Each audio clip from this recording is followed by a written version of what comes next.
Lebih baik memang dudukin aja berdua, datang ngomong dari sudut istri dulu gimana, suami gimana. Kita harus tahu detail, jelas akar masalahnya apa. Nah dari situ. Prinsip utama seorang konselor adalah kita tidak boleh memberikan keputusan apapun kepada konselingnya. Ingat ya, orang yang konseling tentang KDRT, dia cuma mau butuh aktualisasi dan juga pengakuan. Makanya patokannya jangan menghamba kepada hamba Tuhan. Benar. Dan hamba Tuhan sama jemaat itu nggak ada perbedaan siapa jauh lebih kudus. Karena di hadapan Tuhan masalah kekudusan dan kehidupan itu bekerja bersama-sama dan mengandalkan Tuhan setiap waktu. Tuh, jadi pendeta itu harus membuka dirinya, biarpun kadang-kadang jemaat merasa sungkan. Ya. Nah cara.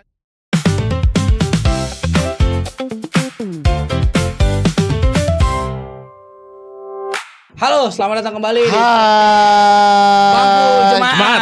Oke.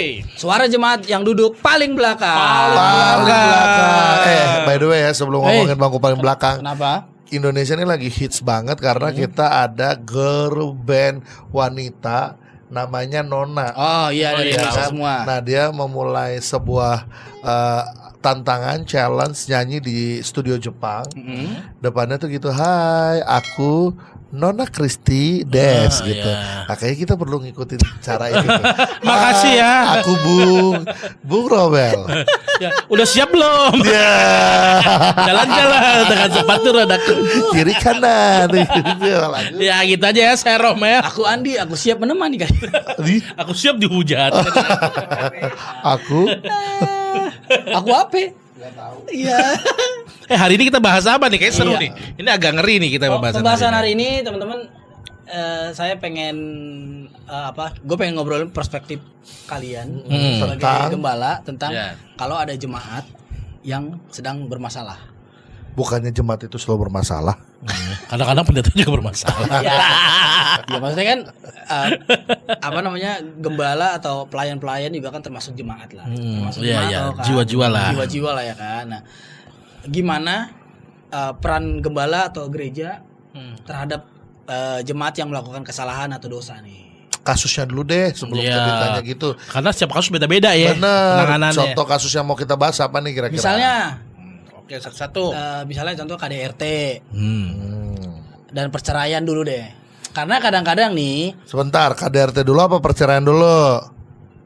KDRT menyebabkan perceraian misalnya. Karena gitu. ada juga KDRT yang kita suruh tetap bertahan agar nggak sampai cerai. Ada juga. Iya. tergantung. Itu maksudnya Nah, salah case-nya. satu sikap gembala kayak gimana? Misalnya ada jemaat datang, saya punya kasus, punya kasus misalnya di saya- KDRT, oleh suaminya. oleh suaminya. Terus gimana menyikapinya? Begitu. Tapi istri pengen cerai.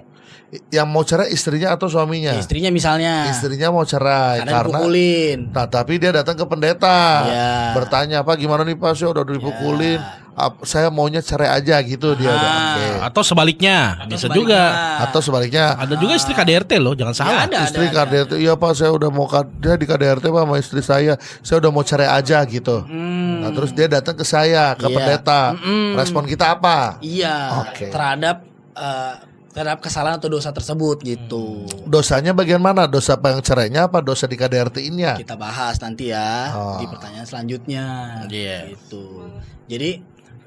Jadi pertanyaan pertama adalah gimana sikap kalian sebagai gembala nih kalau ketika jemaat melakukan dosa berat. Sebenarnya dosa ada nggak sih dosa berat, dosa ringan? Kagak ada. Gak dosa ada, dosa. saya setuju sama Nggak ada ya? aja. Dampaknya aja yang beda. Oh gitu ya? Iya, gak ada sama. Sama aja ya, nggak ada dosa. Biasanya kan di sebelah kan ada hitung-hitungannya biasanya. Oh gitu ya. Pakai kalkulator dong. Iya. Jadi gimana sikap kalian ketika ada jemaat melakukan dosa tapi tidak terkesan menghakimi gitu. Tapi kan di sisi lain ini nggak boleh dimaklumi nih gitu, nggak boleh biarin juga gitu. Iya, benar. Gitu. Misalnya KDRT deh sama istrinya. Langsung contoh kasus Ya. aja kali ya. Ya, bikin studi kasus dong. Ah. Misalnya siapa gitu di KDRT. Ya misalnya istrinya aja. Misalnya Bang Adi di KDRT. Ya, Kira oke. masa gua ya. Contoh kasus dong. Masa saya cowok selembut ini. Karena setiap penanganan itu kasusnya beda-beda. Contoh kayak tadi kan KDRT. Iya. Kalau suami yang KDRT istri, kita kasih nasihatnya juga beda. Kalau istri yang KDRT suami datang ke saya nih, Iya. terutama nih orang Ambon nih, gue bilang, lu laki lu lawan. Nggak bercanda ya, nggak kayak gitu. Ya, misalnya Cuman kayak- kan beda-beda. Ya misalnya anggap aja kan umumnya kebanyakan ya. Kebanyakan laki-laki kan. Iya. Ada laki-laki mukul istrinya. Istrinya datang ke kalian nih, Bapak. cerai. Saya dipukul suami saya. Saya minta Iya, cerai. tapi di Alkitab tidak boleh cerai, Bapak. Tapi saya minta cerai. Betul. Jawab. Oke. Kita mesti tahu dulu latar belakang kasusnya apa. Tapi gini loh, kalau misalnya ada konseling masalah begitu. Ngapain minta latar belakang kasusnya, orang udah dibilang Orang udah KDRT. dipukul. Oh enggak, kita sebagai hamba Tuhan atau seorang konseling nggak bisa mendengar satu pihak.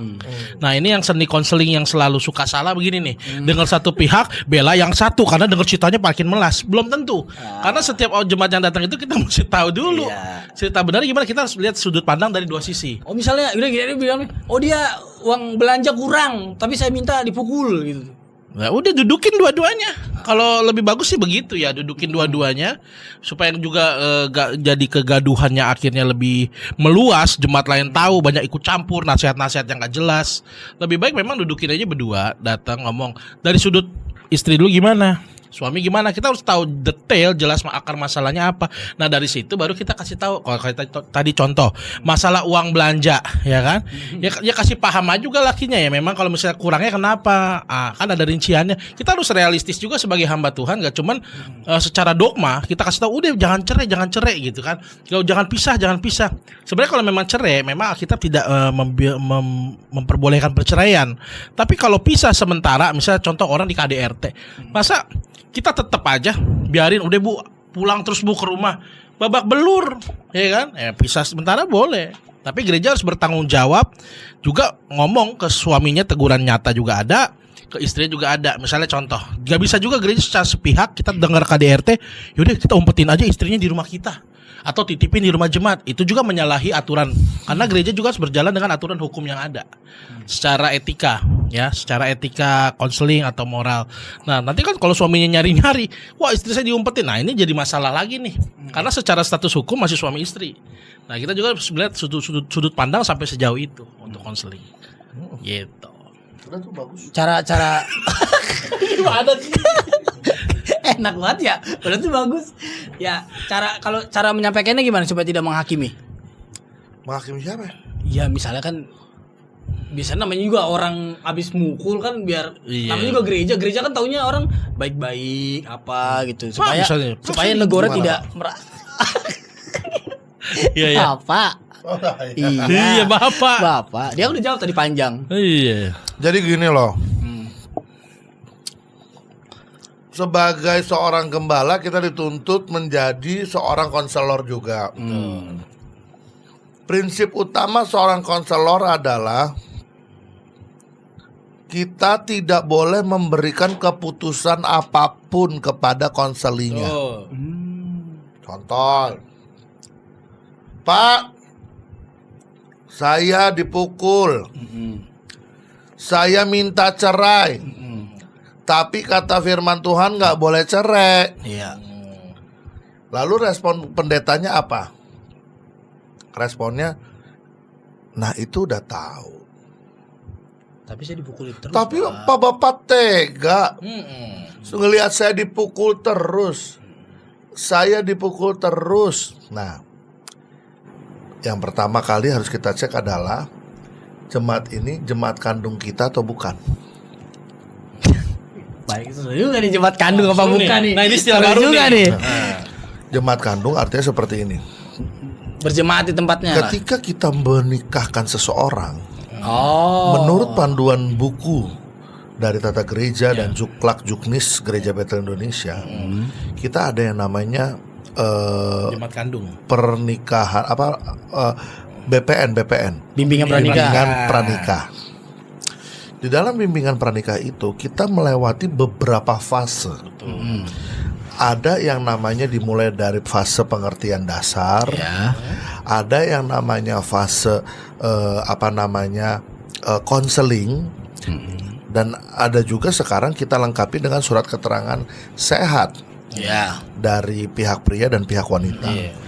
Kalau di dalamnya ada sakit penyakit atau ada hal yang kira-kira tidak bisa diterima, itu di dalam proses itu diomongin mau lanjut atau tidak. Iya, betul.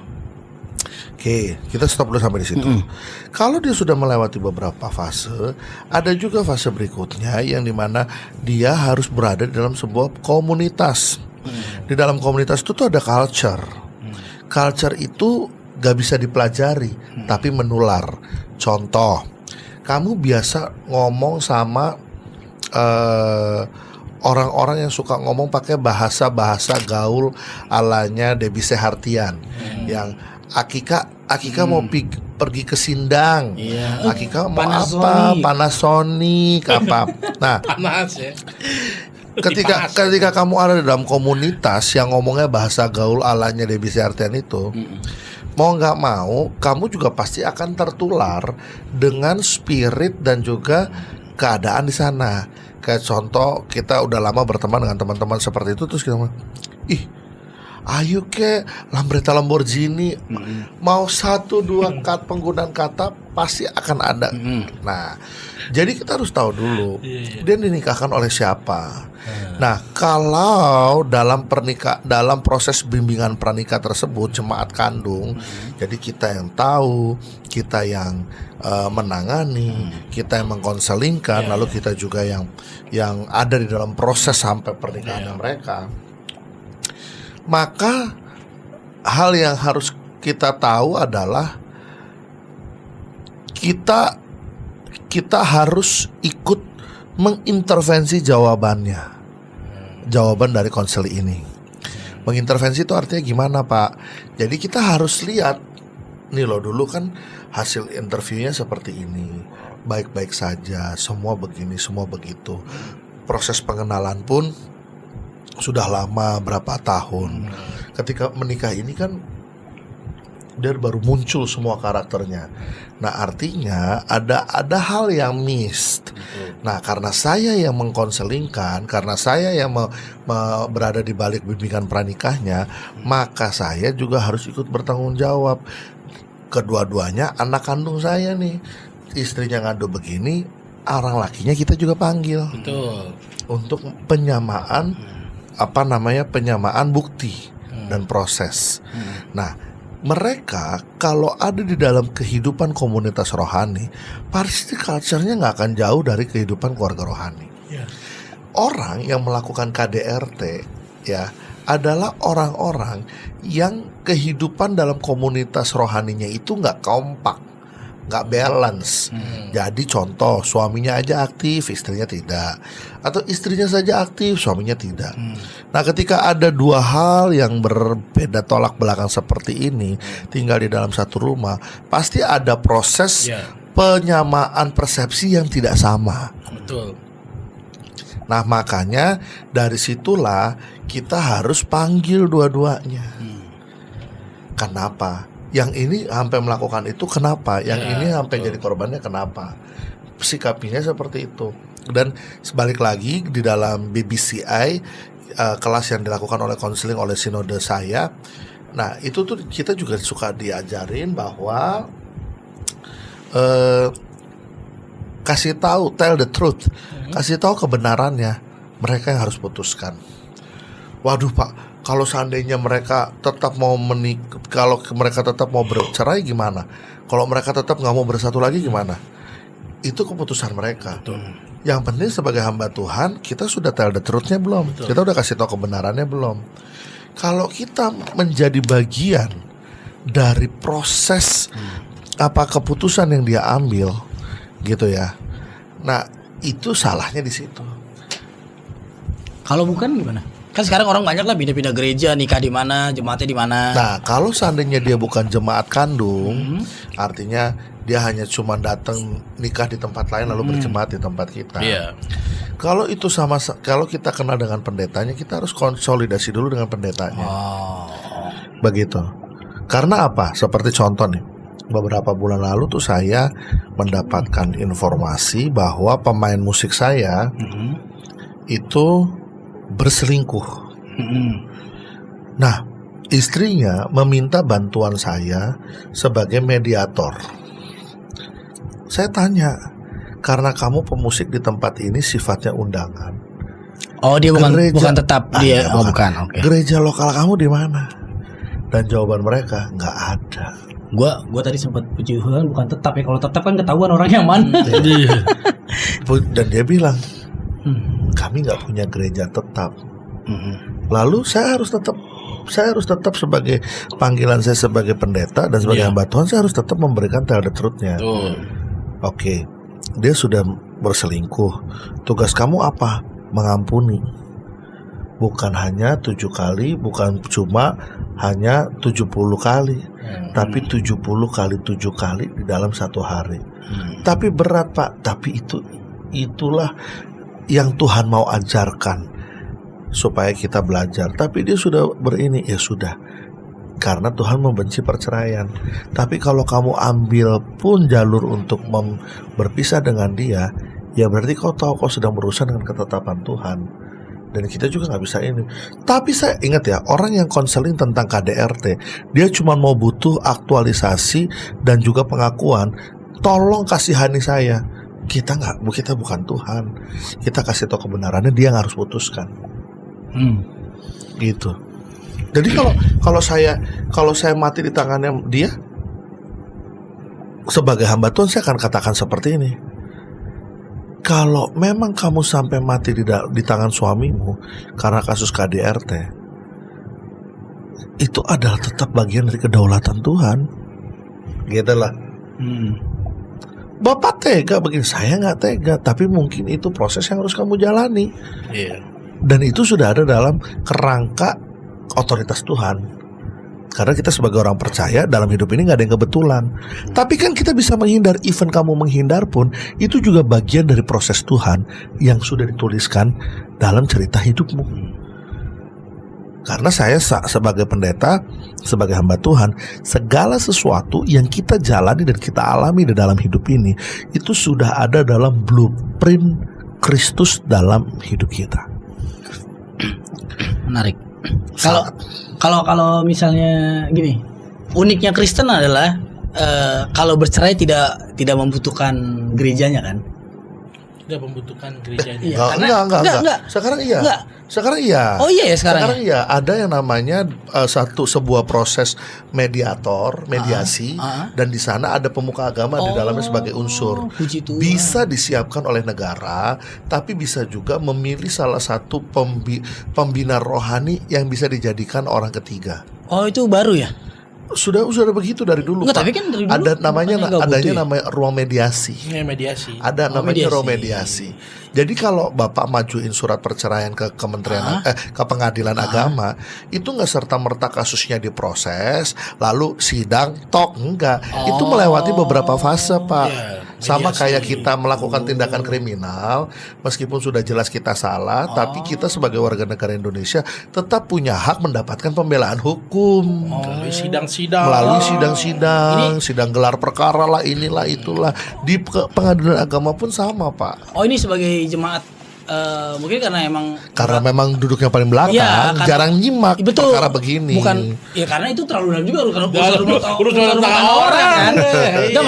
Tapi sebagai jemaat yang mungkin sering melihat ada jemaat Kristen bercerai, apalagi artis-artis lah nggak paling ya. Artis-artis bercerai yang Kristen gitu-gitu kan kita nggak pernah tahu kan. Dan kita tuh sering bertanya-tanya kemana gembala yang menikahkannya seperti itu gitu. Karena ada kok Pak dilibatkan, cuman sometimes orangnya malu untuk menghubungi kita.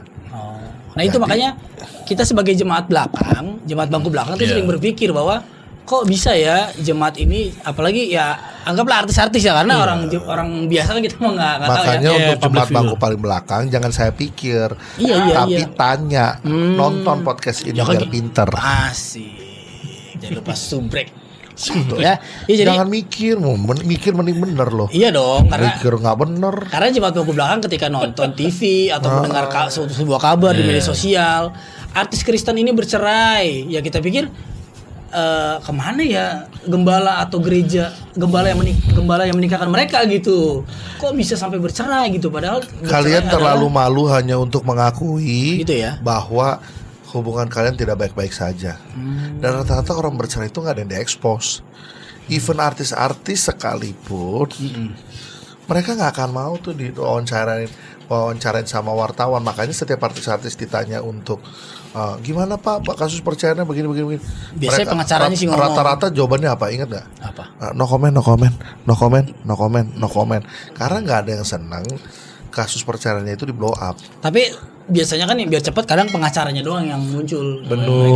Mereka nggak pernah ada. Benar. Iya kan. Nah kalau misalnya tadi kan menarik juga nih kalau tadi saya pengen nanya gitu ternyata ada pendampingan. Iya ada Tapi mediasi. kalau misalkan Apalagi yang namanya KDRT itu ada pendampingan dari lembaga konseling. perempuan. nggak misalnya gini deh. Komnas. Dia malu untuk mengakui dan akhirnya tetap bercerai. Sebagai gembala kalian gimana? Kan itu udah pasti ya kita udah tidak boleh. Lah. Tapi mereka mengambil kesimpulan saya bercerai. Kita kan semua punya free will ya. Betul. Dan kita nggak bisa memberikan intervensi. Tetap tidak boleh cerai. Tetap tidak boleh cerai. Tetap tidak boleh cerai. Kalau dia mati gara-gara nurutin omongan kita juga bersalah loh di hadapan Allah. Iya, yang penting kita tell the truth. Ketika kamu lakukan itu, kamu tahu akibatnya Iya, apa, konsekuensinya kamu tahu gimana. konsekuensinya bagaimana, dan kalau kamu sudah tahu konsekuensinya bagaimana, ininya bagaimana, ya go ahead. Tapi sebagai hamba Tuhan, saya menyarankan untuk makanya ada beberapa opsi. Datanglah kalian. Kalau memang sakit jiwa, kita berikan rekomendasi. Iya. Kalau memang sakit rohani, kita berikan pendampingan. Kalau memang masalahnya keuangan, kita bantu cari solusinya. Karena gereja itu adalah bengkel. Betul. Gereja juga adalah tempat di mana orang yang nggak tahu jadi tahu, yang nggak bisa jadi bisa. Gitu loh. Cuman kan kalian terlalu jemaat-jemaat paling belakang ini kan terlalu gengsi untuk mengakui mungkin- kehidupan rumah tangganya. Mungkin itulah tadi beberapa episode kita nih kita kan ngomongin tentang jemaat ya. Ini kayaknya bagus banget pesannya bahwa supaya gembala dekat sama domba-dombanya. Jadi ketika mau cerita udah nggak malu, nggak gengsi. Gini loh Pak Andi. Apa? Saya ini kan gembala ya. Iya. Saya nggak tahu kalau gembala yang lain tuh seperti apa. Tapi Tapi kalau saya nggak ada yang namanya gembala nggak mau deket sama domba. Tapi domba selalu membatasi diri sama gembala dengan berbagai alasan. apa tuh? Mungkin mereka berpikir kita kepo, mungkin berpikir kayak udahlah gereja-gereja aja nggak usah terlalu membahas sampai sejauh dan sedetail ini. betul. Gitu. Saya yakin ya, nggak ada hamba Tuhan dimanapun pasti seneng kalau dimintain konseling dan pendapat. Tapi kan problemnya jemaat-jemaat ini kan kadang-kadang punya pikirannya sendiri. Iya. Gitu. Ya. Gitu ya. Dan nanti kalau seandainya dia menemukan jawaban di tempat lain, terus dia bilang kayak begini, aduh saya nggak bisa lo ngomong sama pendeta saya. Why? Kenapa kamu bisa lebih ngomong sama pendeta orang lain, tapi kamu nggak bisa ngomong sama pendeta sendiri? Saya pernah nemuin sebuah sketsa dan tapi responnya adalah kayak bener nih gitu-gitu.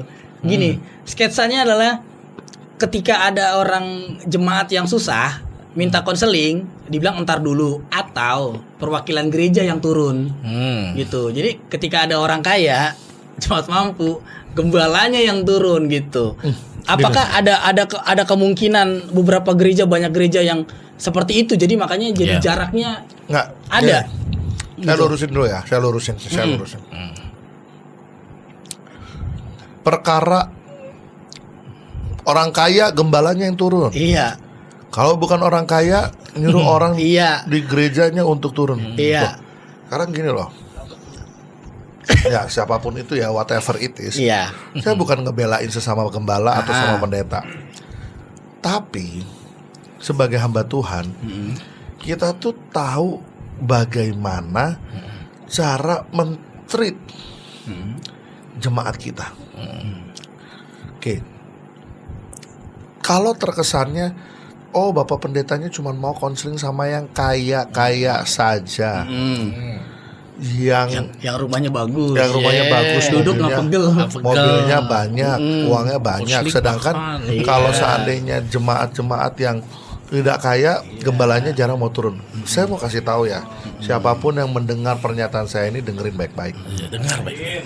Pada hakikatnya nggak ada gembala yang nggak mau care sama gembala, sama domba-dombanya. Iya. Tapi problemnya adalah kalau jemaat-jemaat yang konseling ini yang turun langsung gembala, bisa jadi mereka nggak bisa terbuka semuanya. Nah itu bukan alasannya karena nggak deket ya. Kalau itu dia kalau tadi deket, balik kalau lagi deket gitu. bukannya jadi bisa terbuka ya. Salah, nggak semua domba mau dideketin sama gembalanya. Karena apa? Sungkan. Karena merasa apa? Merasa nggak layak. Ya berarti bukan jadi sahabat. Karena kita pun nggak bisa menjamin diri kita 100% bisa diterima menjadi sahabat. Lalu Pak, kenapa kalau sama orang kaya Bapak mau? Loh, bukan masalah sama orang kayanya mau. Artinya Dia akrab sama orang kaya. dia lebih akrab, dia lebih punya banyak waktu sama orang yang kaya itu. Iya Sama kan? orang miskin kenapa nggak banyak waktunya? Nah, sama orang miskin kenapa nggak banyak waktunya? Jangan Gak nyambung salah- kalau ngomong kali. Bukan masalah nggak nyambung. Oh beda preferensi maksud bukan, lu. bukan beda frekuensi, bukan, karena belum tentu si orang yang tidak kaya, tidak punya uang ini juga mau membuka dirinya ngobrol sama hamba Tuhan. Contoh ya, saya ambil contoh pendeta ya Yohanes Nahuai MTH. Beliau itu gembala gereja besar GBI Mor Saron di Kelapa Gading. Saya lihat daily activity-nya. Iya. Dia masukin jadi saya cerita Jadi ini. vlog lah, ada vlognya Saya tuh. ceritain Ya, ini ya. karena memang Ko Yohanes itu masukin itu di vlognya. di vlog-vlognya. Di Instagramnya ada. Nah, satu kali saya pernah temu 4 mata sama Ko Yohanes Nahuai. Lalu saya bilang gini, kata orang kan kalau gereja udah segede gini, maunya kan pasti gembalanya cuma mau sama yang kaya-kaya aja, mau sama yang begini. Lalu saat saya mendapatkan satu insight baru dari Ko Yohanes, dia bilang kayak gini, itu juga yang dulu saya pikirkan, Van. Tapi kenapa sih bisa sampai jemaat memikirkan seperti itu? Lalu dia ngomong kayak gini, karena orang-orang jemaat ini dia menentukan circle dirinya sendiri. Masa sih Pak Yohanes mau main ke rumah saya? Saya mah nggak mau inilah, nggak mau apa salaman sama Pak Yohanes. Dia bilang. Padahal Pak Yohanes tuh setiap minggu dia selalu berdiri di depan mimbar dan membuka tangan untuk menyalami jemaat. Tapi ada juga jemaat yang memilih untuk tidak salaman sama beliau, langsung pergi ke pintu keluar. Takut terbang. Ngeri juga salaman. Ini jangan dibawa ke konteks itu karena nanti kalau dipotong bahaya. Jangan. Artinya gini loh, ini kita lagi bahas tentang kedekatan jemaat. bagaimana jemaat ini juga merasa dirinya sendiri nggak worth it lah, worth it untuk iya. menjabat tangan. Nah akhirnya satu kali Pak Yohanes membuat sebuah statement kepada jemaat. Saya akan datang ke seluruh rumah jemaat, tapi dengan satu persyaratan. Tidak boleh kasih persembahan, tidak boleh kasih yang namanya oleh-oleh, Oh ya. tidak boleh menyuguhkan apapun. Gitu. Saya bilang, kenapa Koyo memberikan statement seperti itu? Iya, karena sesama jemaatnya kadang ngobrol. Lalu dia bilang gini, iya kemarin Bapak Pendeta datang ke tempat saya kasih pisang, lalu saya bikinin bolu, terus saya beri nasi padang. Lalu ada jemaat yang lain yang merasa, Waduh, gak bisa ngasih apa-apa nih. gue gak bisa ngasih apa-apa nih, gue gak bisa bikin. Padahal kita, si Ko Yohanes ini mau datang, tapi mereka udah punya mengkotakkan pikiran mereka sendiri. Jadi kalau ada jemaat-jemaat yang mendikotomikan pikirannya bahwa pendeta-pendeta cuma mau sama yang kaya-kaya aja, saya nggak merasa drakul, saya nggak merasa begini. Ntar dulu, jangan selalu merasa jemaat menjadi plan victim. Karena dulu saya bukan gembala, saya juga punya cara pandang yang sama. Sekarang ketika saya jadi gembala, se-effort apapun saya masuk ke dalam kehidupan jemaat, mereka tetap bilang, Bapak mah pergi-pergi mulu. Coba, Bapak mah jalan-jalan mulu. Itu fakta, itu ini, itu gitu. Nah, singkat cerita nih, balik lagi ke Ko Yohanes nih ya. Singkat cerita, dia tahu akan hal itu, akhirnya dia buka ruang konseling dari hari Senin sampai hari Jumat. Nah, jadi dari hari Senin sampai hari Jumat dia buka dari jam 10 pagi sampai jam 3 sore. Semua jemaat diizinkan untuk datang ke gereja mengambil nomor antrian, jam untuk berjumpa dengan Bapak Gembala. Ini perlu diketahui buat teman-teman karena Jemaat Mawar Saron jemaatnya banyak. Ya kalau sedikit pakai nomor antrian pukulnya gembalanya. Setuju sih gue. Dia berapa ribu jemaat ya, Iya. Pak? Iya. Nah, kalau cuma 20. Satu kali 20 pakai nomor antrian nyebelin juga sih lo. Pas saya datang ke tempatnya Ko Yohanes, saya tuh salah satu orang yang juga pakai nomor antrian. Tapi kan Bapak bukan jemaatnya. Bukan, karena saya kan datang ke Pak Yohanes itu karena saya mau meeting. Oh. Nah, tapi security-nya berpikir saya Mau dikunjungin. mau konseling. Nah, lalu saya tanya, efektif nggak kok? Awal-awal efektif, tapi tetap kita mau membuka tangan seberapa besarnya, keputusan untuk keputusan untuk dekat dengan gembala itu juga keputusan dari domba-domba. Betul. Oh gitu kok. Jadi sekarang gimana ya? Jadi sekarang saya jalan ke rumah jemaat, visitasi, dan jemaat udah no hard feeling. Karena ketika mereka mau memberi, entah itu persembahan, entah itu makanan, entah itu catering, entah itu kue, Pak Yohanes ngomong udah enak. Kita udah janjian ya, nggak bisa begini-begini. Terima aja Pak buat ini. Enggak. Dia lebih feel free dan sekarang lebih merasa dekat. Karena apa? Jemaat nggak punya beban untuk men-treat gembala. Itu bagus sih. Bagus. Bagus banget. Disclaimer di depan. Dan ini rahasia yang banyak sekali orang nggak tahu. Berarti sekarang udah gak rahasia lagi nih. Iya, dan ini rahasia yang banyak orang nggak tahu, dan orang tuh makanya banyak berpikir bahwa pendeta cuma mau deket sama yang orang kaya aja. Karena kita diundang, cuy. Karena lu ngundang, kita datang, gitu loh. Oh, giliran saya ngundang, Bapak nggak pernah mau datang. Entar dulu. Kenapa Kalau tuh? gerejanya Iya. 10.000 orang, lu ngundang satu, lu ngundang kemana? Aktivitas gereja 10.000 orang sama aktivitas yang gereja Perintisan Satu Ruko berbeda. Nggak bisa semua dipukul rata. Iya, Kalau yang kita satu ngomongin satu ruko dah. Satu yang satu ruko dah, tapi nggak mau datang. Nah, kalau yang Satu Ruko nggak mau datang, itu akan terjadi hukum sosial kok. Tempat ibadah itu akan bukan menjadi tempat yang nyaman untuk beribadah, dan apalagi dengan banyaknya pilihan gereja hari ini, jemaat itu gampang kok cari yang mau nerima dia. Iya betul. Gitu. Dan itu hukum alam. Nggak mungkin kalau jemaat Satu Ruko gembalanya nggak deket sama jemaatnya dan tempat itu tetap rame, mustahil. Soalnya kan di sketsa tersebut kan komennya banyak nih gitu kan, kayak sepakat gitu. Jadi kayak Ya pasti dong, namanya Iya. namanya apa? Baku jemaat Iya. belakang. Aku jemaat belakang, terus sama-sama playing victim.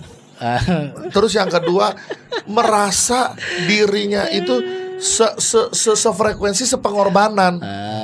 Kalian coba deh pikirin dari sisinya hamba-hamba Tuhan ini. Saya juga nggak bilang ya semua hamba Tuhan hidupnya pasti benar. Adapun oknum-oknum yang memang melaksanakan praktek-praktek pilih kasih seperti itu. mungkin itu oknum-oknum. Oknum-oknum. Tapi banyak. pada dasarnya, kalau masalah banyak atau sedikit, Firman Tuhan juga udah ngomong kok. Iya. Nabi-nabi palsu. Kalau disatuin jadi sinode itu. Makanya Firman Apa dong nama? Tuhan juga udah ngomong akan banyak muncul nabi-nabi palsu. Iya. Jadi ya teman-teman tinggal mengupayakan memilih aja. Dan satu lagi ya, selain jemaat itu banyak komplain, saya masih percaya jemaat itu masih punya roh dan hati nurani. Dia tahu yang mana gembala-gembala yang menurut dia mengasihi dan menyayangi. Ya mungkin ya itu tadi, ini kan dari sisi gembala gitu-gitu ya. Jadi mungkin dari pelajaran dari omongan Uncle Stephen, kita jemaat-jemaat yang merasa dipilih kasihin, coba dicek lagi. Iya. Ya kan? Karena sekarang jemaat Jangan tertuduh gitu gembalanya. Jemaat juga sekarang selain merasa wah gembala gue cuma sayang sama ini, gembala gue cuma sayang sama ini, gembala gue, itu dari kacamata jemaat ya. Iya. Saya kasih tau loh, dari kacamata pendeta juga kita stres loh mikirin kalian. Kita tuh tertuduh loh, kenapa? Waduh, jemaat pindah karena di sana dapat sembako, kita nggak bisa kasih sembako. Oh, di sana bisa kasih transport, di sini nggak bisa kasih transport. Apalagi kalau udah menjelang Natal nih, atau menjelang acara-acara khusus, kita tuh kedatangan jemaat-jemaat bayangan, ngerti nggak? Yang ibadah nggak pernah muncul, tapi giliran yang acara-acara khusus ada hadiah, ada souvenir datang. Kami pun ya berupaya untuk memikat loh dengan cara-cara manusiawi. Tetapi pada hakikatnya balik lagi, ujung-ujungnya yang bisa membuat jemaat itu bertahan bersama dengan gembalanya adalah ketika domba mengenal gembalanya dan gembala mengenal dombanya. Oke. Dan itu tidak hanya sekedar makan minum loh, tapi ada proses pemuritan, ada proses konseling gitu. Makanya kalau lagi di KDRT kita harus tahu asal usulnya. Dia ini siapa? Kalau kamu tahu ada yang dia diberkati sama siapa, arahkan dia kembali kepada sana. Karena dia kalau ibarat dokter, dia megang historical kesehatannya kan. Iya, tapi seandainya pun akhirnya nggak tahu gerejanya di situ, atau bahkan gereja itu juga dari sumber kepahitan dari keluarga itu, nah harusnya kita juga bisa nanganin dong. Bisa menangani, Iya. tetapi tetap ada rules. Karena kan yang namanya menikah, apalagi dalam sebuah gereja, gereja itu ya lembaga pernikahan yang paling ribet di Indonesia menurut saya gereja. Kenapa? Karena kita tidak hanya menikahkan pria dengan wanita, tetapi kita harus tahu siapa orang tuanya pria, siapa orang tuanya wanita. Iya, betul. Jadi di Indonesia, dan itu secara agama, secara kulturasi kita semua sama-sama mengetahui pernikahan di Indonesia itu bukan pernikahan cuman beda jenis, tapi pernikahan antar keluarga, budaya. antar budaya. Betul. Jadi Antar marga juga. antar apalah apa. Iya, benar. Antar kota. Jadi ini bukan permasalahan dua orang, tapi ini juga ada kaitan dengan kampung. keluarga. Iya. Jadi kalau yang namanya KDRT itu, ini bukan permasalahan cuma cowok main tangan ke cewek, cewek main tangan ke cowok. Nggak di situ problemnya. Makanya jadi jemaat paling belakang boleh, tapi jangan pindah-pindah gereja. Kalau lu pindah-pindah gereja, nggak ada yang mengetahui asal usul lo. Ketika lo mengalami sesuatu, kita nggak ada yang bisa tolong. Ya sebagainya pendeta, kita akan ngomongin firman dan berbuat baik. Standar Tapi Alkitab. standar Alkitab aja. Tapi kita nggak bisa intervensi lebih karena kita nggak tahu. Betul. Kalau jemaat yang bodoh-bodoh ini nggak ngerti, gimana kalau sesama bapak pelayan tapi yang melakukan perceraian seperti itu, pendeta gitu misalnya? Oh, Pendeta yang cerai. yang sesama nih, yang udah tahu Iya, firman, ini bahkan sesama mengajar, nih, betul. bahkan mengajar firman. Waduh. Iya. Kan kita kan jemaat yang bodoh-bodoh Masih nih, aktif nggak ngerti nih. nih, kita datang ke bapak gitu. Ada Saya RT mau- cerai. Saya mau jelaskan sama seluruh jemaat Bangku Paling Belakang. Kan mereka teladan kita nih. Betul. Pendeta juga manusia. Iya. We are a human being. Ya. Yang mengkultuskan kita menjadi manusia suci itu adalah jemaat sendiri. Ya kenapa? Karena patokannya adalah dia kan hamba Tuhan gitu ya. Tapi jangan lupa, meskipun kami hamba Tuhan, kami juga manusia yang juga dapat melakukan kesalahan. Makanya patokannya jangan menghamba kepada hamba Tuhan. Benar. Dan hamba Tuhan sama jemaat itu nggak ada perbedaan siapa jauh lebih kudus. Karena di hadapan Tuhan masalah kekudusan dan kehidupan itu bekerja bersama-sama dan mengandalkan Tuhan setiap waktu. Gitu aja. Ya, gue pengen bahas itu, tahu nggak kenapa? Karena gini, jangan sampai ada orang-orang Kristen yang jadi antipati sama gereja. Karena lu aja gembala, pendeta yang harus jadi teladan kami sebagai jemaat, lu melakukan hal-hal bodoh tersebut. Dan satu hal lagi ya, gak ada orang yang cita-citanya jadi pendeta. Lo tanya sama semua pendeta, dari yang pendeta paling tua, mereka itu menemukan panggilan dan kesadaran dalam perjumpaan pribadi dengan Tuhan. Ya. Penetret ada tapi Maksudnya saya pengen Siapa yang mau jadi pendeta? loh, gini loh, ada orang ya, Bagus. kan kita kan pernah bikin Get Kids Revival tuh ya. Ya.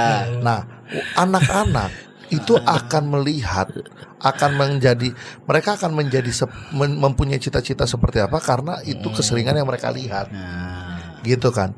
Tetapi seiring dengan berjalannya waktu, dengan moral standar, harus hidupnya kudus, suci, baca Alkitab, begini. Orang tuh sebenarnya pada hakikatnya manusia memiliki kebebasan untuk menyenangkan dagingnya sendiri. Tapi kalau sampai ada orang-orang khusus yang memutuskan untuk menjadi hamba Tuhan, pendeta, romo, frater, atau pemuka agama apapun ya, itu bukan karena cita-cita, itu karena panggilan. Karena perjumpaan pribadi dengan Tuhan, standarnya bukan lagi apa yang aku mau lakukan, tapi apa yang Tuhan mau lakukan melalui hidupku. Tapi pada hakikatnya dagingnya sama nggak? Sama. Keinginannya sama nggak? Sama. Punya otak yang kotor nggak? Punya otak yang kotor.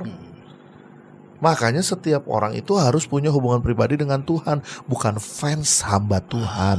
Benar, jangan mengagung-agungkan Iya. seorang manusia. Saya ngomong di kameranya Ruang Gembira ini, kalian hanya lihat frame selama 30 menit. Iya, 1 jam lah. Dengan berbagai perkataan yang baik yang keluar dari mulut saya. Ada yang tahu nggak di kamar saya melakukan apa? Benar. Ada yang ngerti nggak browser internet handphone saya melihat apa? Ada yang ngerti nggak bagaimana saya memperlakukan orang keluarga saya seperti apa? Makanya ada salah satu bahasa yang bicaranya kayak gini. Kalau kamu mau tahu hidup pendeta itu seperti apa, tanya pembantunya. Iya. Jangan tanya anak, jangan tanya istri. Iya. Tanya pembantunya. Karena pembantu akan berkata hal paling jujur dalam sebuah rumah. Karena apa? Bibir Carlota. Gaji UMR enggak gitu. Enggak, kalau soal gaji kan kesepakatan ya. Bercanda. Kadang-kadang nggak pendeta juga. Iya, bercanda. Di kantor juga ada yang masih belum UMR. Iya, bercanda. Jadi ya Bercanda. Bercanda. Ke Bang Romel ya. Udah siap belum? Jalan-jalan Mungkin dengan tadi udah sepatu rodaku kiri kanan. Enggak ya? Mungkin dari sounding Stephen tapi dari Bang Romel. Gimana nih menurut, kan kadang-kadang KDRT kan malu ya. Kadang-kadang juga nggak mau mengakui kalau udah dipukul karena malu. Cuma kita tahu cinta. Iya, atau karena kita tahu udah ini aja biru-biru gitu mukanya. Iya. Ya kan? Betul. Karena lu cemong. Karena gini, karena ada yang pengen nutupin karena gue sayang gue nutupin Ya, aib suaminya. suaminya atau kebalikannya kayak gitu kan. Nah, kalau Bang Romel sebagai gembala, gimana caranya gerejanya punya ekosistem yang bagus nih supaya berani jujur gitu jemaatnya. Jadi jangan sampai fatal lah gitu. Iya. Ya gampang, balik lagi sebenarnya ya. Mumpung makanya saya bilang bersyukurlah yang jemaatnya masih terjangkau. Gereja rumahan, gereja yang masih kecil, yang masih jemaatnya terhitung 50, 100. Bagi saya itu masih bisa terlihat ya dari beberapa orang. Nah, kembali lagi Gerejanya masih terang lagi Bang ya. Oh, terang Kalau lagi. gelap-gelapan kan biru nggak kelihatan. Nggak kelihatan. Gereja Jadi gelap-gelapan. mengenal ya sebenarnya gini loh. Masalah tadi yang Pak Stefan bilang itu bagus betul itu. Jadi pendeta itu harus membuka dirinya biarpun kadang-kadang jemaat merasa sungkan. Ya. Nah caranya apa untuk KDRT ini supaya jemaat ada yang cerita atau apa? Ya kita kembali lagi ya. Kita nggak bisa maksain jemaat untuk cerita. Ya. Tapi kan kita selalu berdoa Tuhan, kita mau jadi berkat buat jemaat-jemaat ini, kita layani dengan baik gitu. Tapi pasti selalu ada aja Tuhan bukain. Entah itu ada masalah apa, ya biarpun kita tetap sebagai hamba Tuhan harusnya berusaha membumi. Kalau buat saya pribadi ya.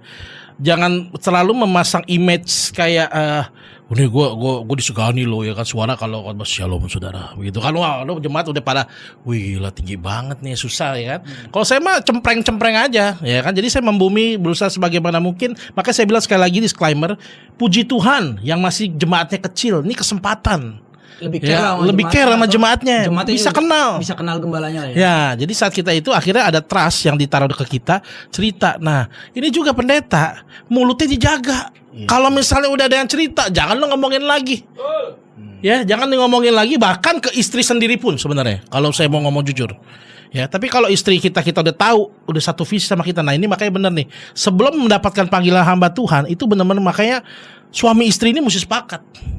Mesti punya pemikiran yang sama. Lu mau terjun, jangan bini tukang gosip tiba-tiba kita cerita. Tadi konseling apa itu? Cerita ya kan.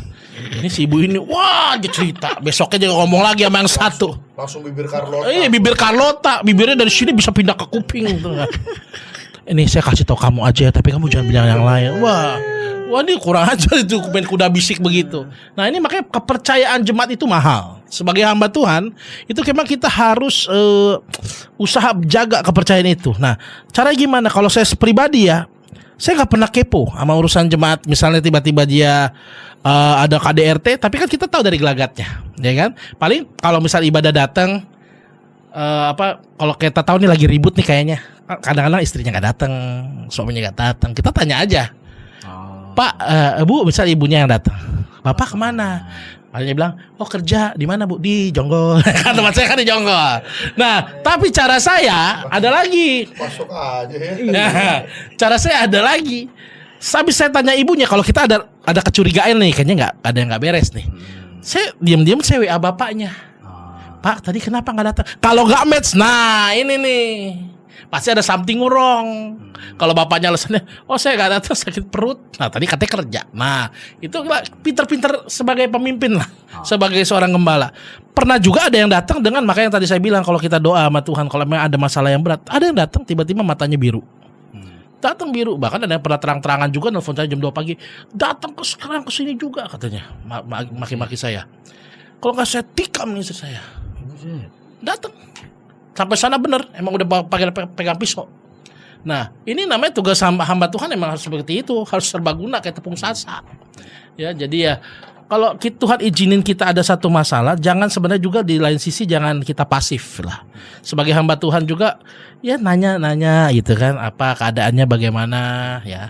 Ya itu dari situlah kita bisa tahu penanganannya seperti apa, konseling yang benar. Ya itu aja. Ini barusan terlintas di pikiran saya mengenai perceraian ya. Bagaimana ketika ada jemaat kalian yang minta menikah lagi tapi sudah bercerai? Wah, itu tuh mantep tuh. Tempat gua kayak banyak. Gimana? Apa jemaat kita nih? Udah bercerai nih, minta nikah lagi. Dia minta nikah lagi. Bercerai terus masuk ke gereja kita. Terus setelah di gereja kita mau menikah. Dia mau menikah lagi dengan orang lain. Orang lain. Dia minta kita memberkati. Oke, kita di gereja Bethel Indonesia tuh sudah ada aturannya. Mik Pak. Oh iya, sorry. Padahal di Alkitab kan kalau sudah ini berkisah nggak boleh menikah lagi kan karena zina kan. Kita di gereja Bethel Indonesia itu ada pandangan teologis tentang menikah kembali setelah bercerai. Oke, saya nggak akan membahas itu secara detail, tetapi pada intinya boleh tidak. Oke. Jadi yang pertama kita harus menyelidiki tentang kasusnya. Kedua kasus dari orang ini. Betul. Orang yang A punya kasus apa, kenapa sampai bercerai? Yang B punya kasus apa, lalu kenapa sampai bercerai? Setelah kita tahu kasusnya, yang kedua kita harus minta legitimasinya, suratnya mana? Surat apa? Perceraian? Surat perceraiannya dong. Iya dong, jelas. Gitu. Yang jadi masalah kan kalau nikah siri, kagak ada suratnya. Itu yang kita paling bagaimana? Benar.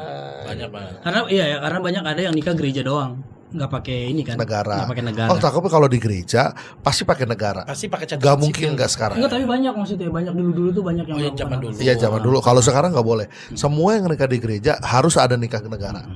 Itu sudah wajib. Kalau nggak ada surat tanda nikah, karena apa? Salah satu persyaratan surat tanda nikah negara itu adalah surat tanda nikah dari gereja. Betul. Nah, setelah ini kita udah selidiki, boleh nggak nih Pak dilanjutkan pernikahannya?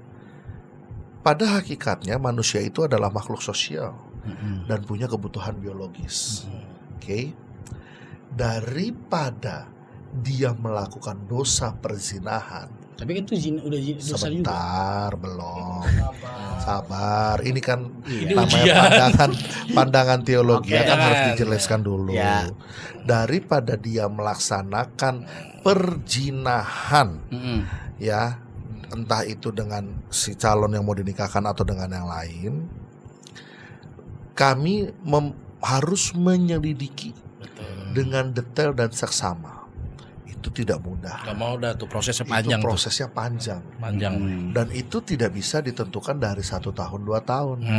Karena apa? Karena ketulusan dalam membangun hubungan ini akan diuji dalam kegiatan mereka di komunitas gereja dan komitmen mereka sebagai orang-orang. Betul. Karena nggak ada orang yang mau bercerai Pak pada hakikatnya. Nggak ada orang yang mau gagal Pak pada hakikatnya. Tetapi firman Tuhan katakan, kalau kamu sudah bercerai, lalu kamu menikah lagi, itu namanya kamu berzina. Konteksnya Pak, konteksnya. Karena konteksnya apa? Pernikahan waktu itu dia untuk memenuhi hawa nafsu, gitu loh. Konteksnya untuk memenuhi hawa nafsu, ingin mempunyai gundik, ingin mempunyai ini, ingin mempunyai itu, ingin mempunyai. Sedangkan kita orang percaya itu kan punya satu kalau nikah cuma satu aja, monogami. Nah jadi kalau dia berpisahnya tuh gimana? Nah kita juga mesti lihat konteksnya. Kamu baru cerai 1 tahun, selesai itu kamu segera mau menikah lagi. Ya dong. Entar dulu, ada dulu masa berkabung. Betul. Jangan menggunakan alasan perceraian dengan berbagai cerita di belakang tentunya. Iya. Sampai dapat surat nikah, terus kamu pengen nikah lagi. Saya sih kasih kalpanak biasanya kalau gitu gatel berarti dia. Itu namanya lu kegatelan. Makanya kalau proses pernikahan kembali itu bukan proses mudah 2 bulan 3 bulan, Pak. Iya. Karena konseling pendampingannya tuh banyak, makanya karena dia nggak seneng digituin, biasanya mental. Betul. Nyari pendeta lain yang mau dibohongin. Ingat baik-baik. Yang waktunya banyak. Benar. Waktunya. Benar. Apanya pendeta duitnya banyak? Bukan. Waktunya banyak. Tapi bisa jadi itu ya pelajaran tuh buat mereka ya. Wah, gua ngomong gini gagal nih, kemarin ribet nih. Besok-besok gue bohongin pendetanya. Ini yang saya mau katakan, ingat. Niat kamu membangun rumah tangga itu kan baik, agar tidak jatuh dalam dosa, agar kamu hidupnya juga semakin diberkati. Tapi kalau kamu menggunakan landasan kebohongan lagi untuk membangun rumah tanggamu di pendeta kedua, ketiga, keempat, dengan yang tadi Pak Romel bilang, kemarin gua ngomong gini nggak mau diberkati, sekarang kita jangan ngomong begini. Nah itu kan udah ada landasan kebohongan. Dengerin baik-baik. Kesepakatan untuk berbohong. Iya, betul. Rumah tanggamu juga pasti nggak akan diberkati lagi. Itulah yang dosa. Iya benar. Itulah yang dilarang. Betul. Pernikahan kembali tanpa asal usul, standar dan juga kejelasannya. Kejelasannya benar. Karena kan ada orang yang bolak-balik nikah cuma buat memenuhi syahwatnya. Iya benar. Nah itu makanya bedain konteksnya, Pak. Nggak selamanya orang nggak boleh nikah lagi. Dosa berzina. Bentar. Emang ada yang hobinya kawin cerai. Iya. Gitu. Ya mungkin berarti jawaban simpelnya boleh, tapi lihat kasusnya dan mau nggak jadi Kalau dibentuk saya bilang lagi. Jawaban simpelnya bukan boleh atau tidak boleh. Jawaban simpelnya adalah mungkin tidak mungkin. Nah iya sebenarnya. Memungkinkan nggak untuk menikah lagi? Atau tidak mungkin? Atau tidak mungkin. Kalau memungkinkan sampai dapat kata memungkinkan dan diperbolehkan menikah. Nah itu sudah melalui proses yang panjang tapi pada hakikatnya bisa jadi nggak mungkin menikah lagi. Kenapa? Karena ingat, dia mau membangun sebuah kebenaran didasari dengan kebohongan. Itu tidak akan mendatangkan berkat Tuhan. Dan itu kalau dia menikah lagi, kita tuh namanya juga bukan pemberkatan nikah lah, peneguhan nikah. Udah. Nah, jadi ini dan dia bisa saja berbohong kepada kita sebagai gembala. Iya, tapi itu urusan dia sih sama Tuhan. Tapi dia nggak bisa bohongin Tuhan. Betul. Dan biasanya itu akan berdampak lagi pada keluarga barunya. Entah itu pada berkat anak, berkat dia sebagai suami, berkat dia sebagai istri, entah hubungannya kepada masing-masing keluarga. Oh panjang. Dan kalau udah berurusan sama Tuhan biasa nggak ada yang waktunya 3 menit. Jadi hati-hati, jangan mutar balikan kebenaran untuk kepentingan kamu memenuhi nafas syahwat kamu sendiri. Betul. Duduk di belakang boleh, tapi jangan jadi pendosa. Duduk di belakang boleh, salah dengar boleh, tapi lebih baik bertanya daripada kamu tersesat dengan pola pikir kamu sendiri. Tapi yang duduk di depan jangan ikut khotbah juga. Duduk di depan juga belum tentu kamu punya hati yang sama. Makanya mau duduk di depan mau duduk di belakang, kamu perlu Yesus. Jangan tinggalkan Yesus untuk hal apapun, sekali Yesus tetap Yesus. Tapi kalau yang saya pikir, kayaknya menu utama kita hari ini kayak seru kalau kita bahas. Apakah boleh orang yang tadi jatuh bangun, oke lah jemaat bangku belakang, tapi ini pelakunya udah tahu firman Tuhan, dosa perzinahan, kawin cerai, boleh nggak melayani? Nah ini kan yang sebenarnya seru untuk kita kupas. Ya sebenarnya itu pertanyaan saya selanjutnya. Wah iya. Tapi kayaknya waktu udah gak cukup ya. Siapa bilang? Enggak gini. Tapi sebelum saya menanyakan itu, karena ini kan sebenarnya tadi poinnya kalian bisa kompakan banget, sedangkan kalian dua-dua aja gak ada yang megang jam. Iya. Loh ya kan Gue jepret kan tuh. kita yang atur. Gini, sebenarnya kan konteksnya tadi KDRT dan perceraian ya. Tapi tadi karena Pak Stefan ngomong panjang lebar masalah Tuh kan gue dibilang ngomong panjang lebar. Padahal gue ditanya lo gue jawab. Iya, Ya kalau nggak mau panjang lebar lo nggak usah nanya gue deh. Bukan, maksudnya penjelasannya panjang lebar tadi ada memuat sebuah kata adalah soal perzinahan. Nah, muncullah pertanyaan baru. di pikiran saya. Ini soal pernikahan juga, Pak. Ini kan tapi masalah tadi kan konteks di awal kita adalah jemaat yang bermasalah kan. Nah, gimana kalau Pelakunya. enggak, ntar dulu. Kalau ada hamil di luar nikah, mendingan nunggu anaknya dulu lahir apa lanjut aja dinikahin? Nah gimana pertanyaannya? Misalnya hamil di luar nikah. Kalau ada orang hamil di luar nikah. anak muda Iya. hamil di luar nikah, Mendingan tunggu lahir dulu anaknya dinikahan. lebih baik atau nikahkan sebelum- anaknya sebelum anaknya lahir atau sudah lahir. Oh itu mah keputusan pribadi lepas pribadi. Oh pribadi ya? Iya, itu Oh nggak ada gereja. urusan sama Kalau gereja nikahin aja. Ada aturannya juga di Alkitab. Enggak, karena kan ada beberapa Gereja yang- belum, gereja nggak bisa nikahin. Yang akan gereja lakukan adalah persetujuan keluarga. Ya itu tuh. Ya enggak, karena kan ada beberapa gereja kayak lu pokoknya nikah lu konseling dulu bla bla, sedangkan ini sudah mengandung gitu. Oh Maka maksudnya akan dinikahkan. bisa nggak sambil berjalan gitu. Iya. Konseling. Yang penting nikahin dulu nih, takutnya udah keburu brojol. Iya. Jadi bimbingan pernikahannya di awal gitu, dicepetin maksudnya begitu. Nah, emang semua bimbingan pernikahan di Iya. awal. Iya maksudnya dipercepat, takutnya anaknya buru brojol, misalnya ada permintaan jemaat begitu Nah, itu atau kan ada dosanya dia, kenapa harus kita yang ribet? Bukan masalah ribetnya. Maksudnya sebagai gereja dan sebagai gembala. Kalau saya, Udah saya nikahkan aja deh nggak apa-apa gitu. balik lagi ya, masing-masing pendeta punya karakter dan juga Iya. prerogatifnya sendiri dalam mencari solusi atas masalah yang dihadapi. Tapi kalau saya berpegang pada juknis, tell the truth, Ya. Bapak GB banget nih. Keren dong. tell the truth. Katakannya bila ya, katakan tidak bila tidak. Daripada kita berdosa di hadapan Tuhan, kembalikan lagi pada keluarganya. Kembali. Buktinya ada lagi, ada kok pendeta yang mau, silakan. Silakan, ya benar juga sih. Nggak, tapi kalau Jangan Bapak tuntut saya untuk melakukan di luar ketidakbenaran. Iya. Kamu datang aja udah dalam kondisi tidak benar. Lalu maksudnya- kamu minta saya untuk melakukan ketidakbenaran lagi dengan men-skip beberapa aturan hanya gara-gara buah kandunganmu yang sudah semakin membesar. Kalau menikah memang berapa bulan biasanya? Kok konselingnya lah BPN? Ya kalau BPN biasa setahun, Pak. Iya, rata-rata begitu. Panjang. Tapi ada juga sih yang cepet-cepet 6 bulan gitu juga ada. Gini juga. loh, Udah gini, brojol gini. ya. Gini loh, gini. Masing-masing gereja dan sinode itu Ada punya aturan. kebijakannya Ya. masing-masing. ya GBI lah. Tapi kalau kami di GBI itu bisa setengah tahun sampai 1 tahun. Ya 6 bulan kan. Kenapa? Karena supaya tidak ada penyesalan. Betul. Makanya diupayakan Detail. dalam pernikahan, sebelum pernikahan itu mereka tuh pelayanan bareng, mereka hidup bersama, berproses bersama. Bukan tinggal sorry bersama nih. ya, bukan tinggal nih. bersama. Hidup bersama maksudnya apa Bukan itu? tinggal bersama loh. Bukan. dalam gereja supaya kalau ada yang salah diperbaiki bisa diterima enggak. Iya. Ini enggak. Jadi proses penjajakan itu harus di gereja. Makanya kalau mau jadi pasangan harus satu gereja. Sekarang ke proses pendisiplinannya ya. Sekarang Pemulihannya nih. Pemulihan. Pemulihannya. Iya, iya. ketika mereka sudah Bermasalah dan mereka akhirnya bertobat. Ya. gitu kan? kira-kira gimana Kasus siapa nih? yang tadi masih misalnya Bahwa kita di ranah atau cerai. KDRT perceraian Ya. pernikahan kembali.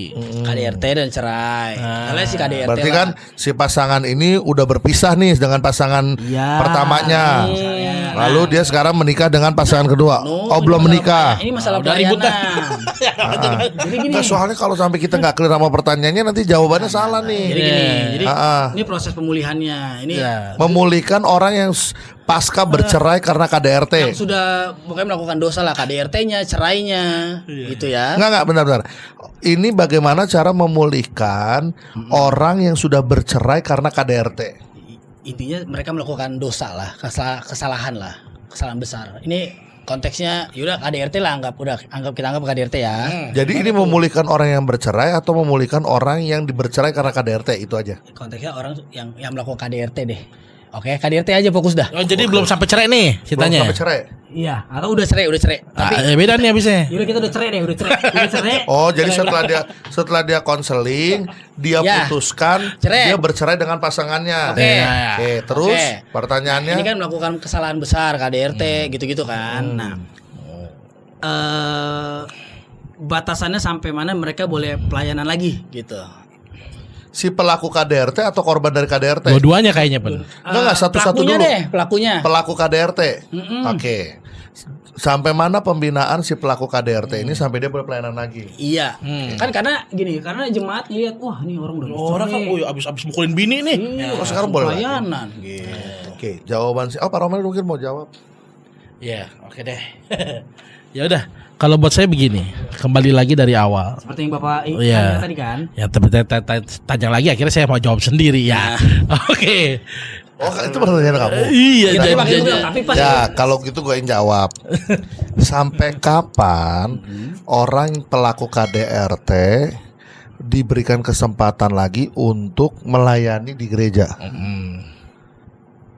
Kalau menurut catatan firman Tuhan, ya, siapapun orang boleh melayani Tuhan, dan Tuhan tidak pernah melakukan penolakan. Betul. Waduh, Pak, kalau gitu habis dia mukulin istri, dia naik mimbar, dia jadi batu sandungan dong. Dia jadi syak dong begini. Yang bisa menilai pelayanan kita itu tulus atau tidak, diterima atau tidak, itu adalah Tuhan sendiri. Ingat, seorang perempuan yang membawa minyak dan mengurapi kaki Yesus. Dikatakan, ngapain dia buang-buang minyak? Dia buang-buang minyak lalu dia mengurapi kaki Yesus, itu kan buang-buang duit. Nah, disitulah Tuhan bilang, dia lakukan bagian yang terbaik. Bagian yang terbaik itu bukan karena dia mengurapi kaki Yesus dengan minyak, tapi dia datang dengan pertobatannya. Dan tidak boleh ada orang yang menghakimi pertobatan seseorang. Gitu. Betul. Tapi ini Nggak seru boleh. juga nih kalau kita kupas. Dan kalau sekarang permasalahan kedua nih, permasalahan kedua, tapi kan dia jadi batu sandungan, Iya. tapi kan dia jadi batu syak. Kita tahu dia bertobat atau tidak, itu urusan Tuhan dengan dia. Kalau kamu menilai dengan kacamatamu untuk memberikan penilaian kepada orang ini, ingat gak waktu seseorang perempuan berzina dan semua mau melempari dia Iya. dengan batu? Gak ada yang berani Di lempar. mata orang-orang itu perbuatan yang gak etis. Iya. Jadi syak, jadi batu sandungan. Tapi Yesus membuat tanda garis, dan mereka bilang kayak gini, siapa yang tidak berdosa silakan melemparkan batu pertama. Lalu firman Tuhan bilang gini lah, yang pergi pertama itu dimulai dari yang paling tua, dari yang paling tahu agama. Urusan dia jadi batu sandungan atau tidak, itu urusan otak sama hatimu. Tapi kamu gak pernah boleh merusak pertobatan seseorang hanya karena penghakiman yang keluar dari pandangan dirimu. Kamu pandangannya rusak, itu urusan kamu. Tapi pertobatan dan pengabdian dia kepada Tuhan melalui pelayanan, itu urusan dia dengan Tuhan. Tapi jelas, dengar dulu nih, pertobatan itu diuji dari apa? Dari komitmen dan konsisten. Iya dong. Di bawah pengasuhan gembala, ada saat teduh yang rutin, rajin doa, benar-benar menunjukkan penyesalan. Kita kan juga nggak bodoh, Pak Romel. Berarti Iya dong. berarti mau kondo. Apa itu? Modal konsisten dan doa. Betul. Saya hampir kaget ya. Lah, kok Bapak kaget? Emang Bapak tahu arti pokok Iya yang ada. lain? Coba nih saya sebut tapi nanti dibunyiin pipnya. Habis lu sebut baru bip. Kalau Ya emang gitu. kalau konteksnya perceraian beda lagi. Kalau Tadi kan Bapak nanya tuh itu di kan awal. pelaku KDRT-nya kan. Kalau bercerai? Kalau konteksnya perceraian, korban yang bercerai, yang pertama dia itu kan bercerai dari KDRT dan dia mengalami luka batin. Bagaimana seorang yang luka bisa menolong orang lain? Dia harus pulih dulu dengan hidupnya. Wah, kalau gini seru nih. Panjang nih. Boleh nggak saya pendapat? Boleh ya. dong. Bagaimana ini dia- bebas aja ya. Bagaimana Nggak dia usah bisa dipotong dan lain-lain. Bagaimana dia bisa Melayani. bukan melayani, konteksnya bagaimana dia bisa menolong orang lain di saat dirinya masih dalam keadaan terluka. Bukan soal perceraiannya loh. Dia bercerai karena dia kan KDRT. Karena dia kena KDRT. Nah, karena dia kena KDRT. Nah, untuk kasus ini kan seperti ini. Ya dia harus pulih dan beres dengan dirinya dulu. Baru dia bisa tolong orang untuk melayani. Ingat prinsip gawat darurat di atas pesawat. Bila terjadi turbulensi, gunakan dulu masker pada diri kita, baru kenakan masker untuk anak kita. Iya. Kita harus ditolong terlebih dahulu untuk dapat menolong orang lain. Kita harus pulih terlebih dahulu untuk bisa memulihkan orang lain. Oke. Kita harus beres dulu dengan diri sendiri, baru kita bisa bawa Yesus, orang lain bertemu dengan Yesus. Lah kalau kita nggak beres, namanya kita menipu. Buat apa? Ya. Gitu. Kalau saya malah setuju sebenarnya sama Pak Steven di poin kedua ini. Poin pertamanya enggak. Tapi jawaban poin kedua ini Emang poin pertamanya apa? Gua untuk ngomong Ya makanya. untuk dua solusi, dua pelaku tadi, antara pelaku KDRT sama korban KDRT. Nah, kita nggak bisa bilang juga kalau misalnya ternyata si korban KRT ini karena dia terluka, dia harus memulihkan dirinya dulu baru dia akhirnya bisa menolong orang lain, pelayanan. Lah apalagi si pelaku KDRT. Nah, ini juga harus memulihkan, dia juga sakit. Dia juga punya ada masalah gak ada penguasaan diri. Nah, ini kan sebenarnya gini loh. Kayak di Yakobus 3 ayat 1 nih barusan saya buka, ya kan? Saudara-saudara, saya bacain ya. Saudara-saudaraku, janganlah banyak orang di antara kamu mau menjadi guru. Sebab kamu tahu bahwa sebagai guru kita akan dihakimi menurut ukuran yang lebih berat. Nah, ini kan ada sanksi sosial. Kalau apalagi orang udah tahu kalau lu sebagai orang yang tahu firman Tuhan, lu melakukan KDRT atau melakukan sesuatu hal yang gak baik kepada istri lu, dan semua orang tahu ya. Memang ukuran dosa, siapa sih manusia yang gak berdosa? Kita semua berdosa dan kita semua layak melayani Tuhan. Tapi kan apa salahnya untuk sabar, menahan diri dulu untuk jangan apa istilahnya langsung pokoknya gue mau langsung tampil gitu loh. Nah, belum tentu juga permintaan maafnya itu ya balik lagi, itu kan urusan yang bisa menilai itu hanya Tuhan, ya kan? Kalau misalnya si korban KDRT ini pun nggak boleh, jangan dulu karena dia terluka, ya apalagi si pelakunya. Kalau buat saya pribadi dua-duanya sama. Harus ada juga pengembalaan dari suatu mentor rohani bagi si pelaku KDRT juga untuk melatih dirinya dulu. Baru dia ngajarin orang lain. Karena apa? Bukannya maksudnya saya untuk menghalangi menjaga orang melayani Tuhan, enggak. Nanti kesian dianya juga. Dia akan susah untuk ngomong soal keluarga. Karena lu aja gagal. Kan kita nggak bakal bisa batasi pikiran manusia. Firman Tuhan juga bilang begitu, akan dihakimi ya karena orang akan melihat dia begitu. Pelayanannya mulmet. Iya, nah kan bisa mumet, boleh. Iya. Kita nggak bisa melayani asyar, Iya. ya kan? Tapi Tadi kan bukan guru. iya, nggak apa-apa kan? Berarti Iya, kan tapi konteks, kan bukan guru. tapi kan yang kita konteks di sini kan ada guru yang maunya, oh Iya. tampil nih gue mau jadi WL, mau jadi Pengajar. pengajar kan rata-rata begitu. Sebenarnya kan bisa juga kan melayani. Jadi kesaksian dia Iya. misalnya. Dulu saya dibully, Iya. tapi saya bisa kuat. Dan akhirnya saya melayani lagi. Nah, kalau pelaku KDRT kesaksiannya gimana tuh? Aku juga bingung. Dulu saya tampar istri, sekarang saya bingung saya. Sekarang saya sudah dipulihkan. Iya. Mungkin ya. Tapi kan bisa aja tuh, bener kata Bang Andi. Mendingan mumet dulu, kan itu juga melayani Tuhan. Iya. Asyir. Terus maaf ya, kayak berapi-rapin bangku itu aja melayani Tuhan loh. Kenapa orang maunya yang kelihatan gitu? Nah, Ya, jadi mungkin ya tadi mungkin Rapin bangku kan juga kelihatan. ya tapi kan sebelum ibadah. iya sebelum ibadah Sama kali. setelah- Rapin bangku kagak kelihatan siapa? Oh iya bener-bener. Enggak. Jadi tuyul deh. Tiba-tiba beres aja. Ya mungkin poinnya dari Uncle Steven saya ambil adalah supaya tidak jadi batu sandungan. Iya dong, betul. Mungkin pelayanannya jangan yang langsung tampil. Bertobat aja dulu. Iya, ya maksudnya setelah bertobat. Karena kan tapi omongan itu kan terus menerus ya. Bertobat itu bukan Iya, terus menerus. bukan tindakan praktek satu kali. Betul, terus menerus tadi dia. Jadi Iya, betul. makanya harus mau kondo tadi. Iya, modal konsisten dan dan doa. Positif banget ya kita ya.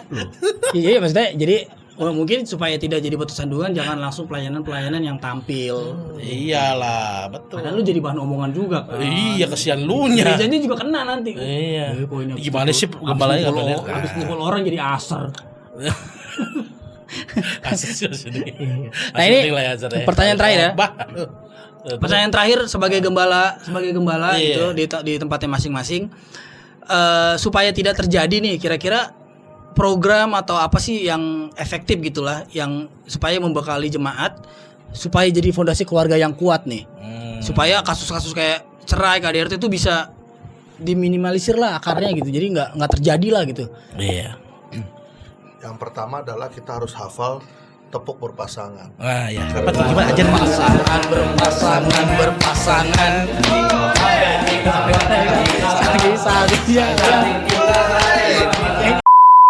Nggak ada gitu. Ya, tapi bagus ya. Kalau lagi suami emosi, istri berpasangan. Ada Pak, tepuk KUA Pak. Iya ya. Tepuk KUA. Ada. Lanjutin yang pertama. Oke. Orang harus hidup dalam firman. Betul. Mau modelnya pemuritan kayak seminar kayak apa, semua harus kembali pada firman dari Kristus itu sendiri. Orang yang nggak bisa hidup dalam firman, nggak akan ada pertobatan. Betul. Yang paling efektif tapi pendekatan pastoral gitu. Pendekatan pastoral yang paling efektif adalah kembali pada firman, komitmen kepada doa dan pemberitaan firman Tuhan. Itu yang paling efektif untuk menghukum orang jahat. Karena apa? Diomongin, dikonseling belum tentu. Tapi kalau sudah dikembalikan kepada penciptanya, itu akan mendatangkan hasil yang luar biasa. Contoh, handphone rusak, yang bisa nggak dibawa ke toko handphone dibenerin? Bisa. Tapi akan jauh lebih efektif bila dikembalikan kepada pabriknya yang menciptakan. Hidup manusia rusak, bisa nggak dibenahi dengan konseling, dengan cerita, dengan masukan? Bisa, tapi nggak akan bertahan lama. Seorang manusia bisa bertahan lama dalam pertobatan bila dia berjumpa kembali dengan Tuhannya dan meriset ulang hidupnya menjadi lebih baik. Pak Romel? Itu udah bener banget. Jadi buat saya pribadi sebenarnya semua program gak ada yang efektif. Beniul dong. Termasuk kunjungan jemaat, termasuk intens kita. Beniul Ya. Oh iya, beniul ya. Termasuk kunjungan jemaat, program-program itu semua ada celahnya pasti. Gak mungkin ada yang sempurna. Cara satu-satunya adalah bagaimana kita memperkenalkan jemaat kepada Kristus itu sendiri. Nah, lihat dari Alkitab, semua basic dari Alkitab. Kadang-kadang jangan orang konseling nih, yang kesalahan fatal orang konseling itu selalu kasih standar diri dia dan pengalaman dia. Nah, itu nggak bisa. Harus selaras dengan firman Tuhan, balikin.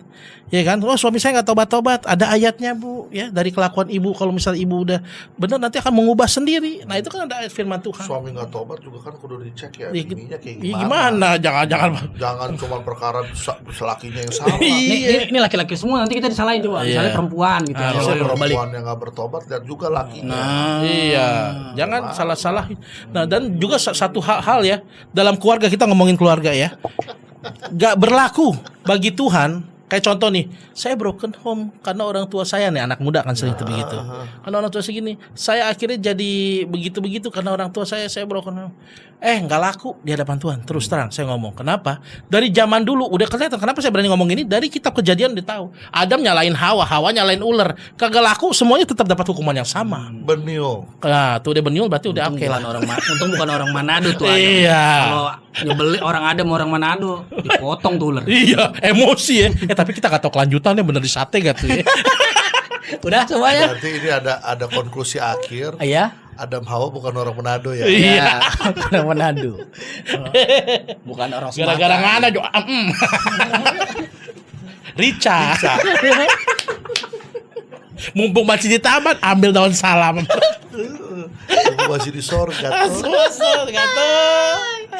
Oke lah. Udah lagi? Udah ya? Oke. Udah ya? Capek ya? Iya, lumayan mantap panjang nih, tapi seru gitu. Iya. Fokus. Jadi dapat versi keluarga ya. Ini keren nih. Oke lah kalau begitu. Terima kasih teman-teman yang udah nonton dari awal sampai akhir. Semoga setiap apa yang kami ucapkan jadi berkat bagi semuanya. Puji Tuhan. Terima kasih teman-teman. Saya Andi. Saya Romel.